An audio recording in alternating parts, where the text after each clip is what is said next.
Hello everyone, how are you doing? This is MD Tech here with another quick tutorial. In today's tutorial, I'm going to show you guys how to resolve if you're coming across an issue with your Windows 10 webcam and it says that the camera is not working, followed by an error code, and generally this error code will usually be 0xa00f4244.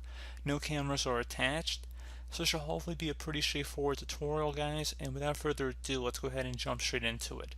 So we're going to start off by opening up the start menu and select the setting gear icon on the left side where you hover over it says settings. So go ahead and just left click on that.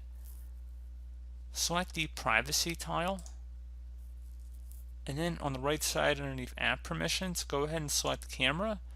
You want to make sure it says allow apps to access your camera is toggled to the on position. So if for some reason it is turned off, you want to go ahead and turn it on, and you can also scroll down and change which apps have access to that. So if you want to be more specific, you're welcome to. So definitely something you can go ahead and try out. Another thing you can do if you're still having a problem here would be to close out of here. And then you would open up the start menu and type in device manager.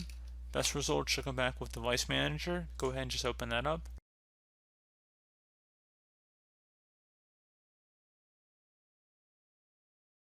And in here you want to look for something that says imaging devices or camera perhaps, but you probably would say imaging devices. I don't have one in here, but if you did, you want to go double click on it and you just right click on it and select update driver. Again, it would be imaging devices or camera perhaps, and then you just would search automatically for driver updates. You can also go online if you have an external webcam and see if there's any driver updates available just by Googling drivers for and then just entering whatever your webcam is. And most hardware developers have an automatic tool that will just download and install for you. This is more the manual way here, and you can also search for update drivers on Windows Update here too. But just giving you guys a few different options there. So I do hope this brief tutorial was able to help you guys out. And as always, thank you for watching, and I do look forward to catching you all in the next tutorial. Goodbye.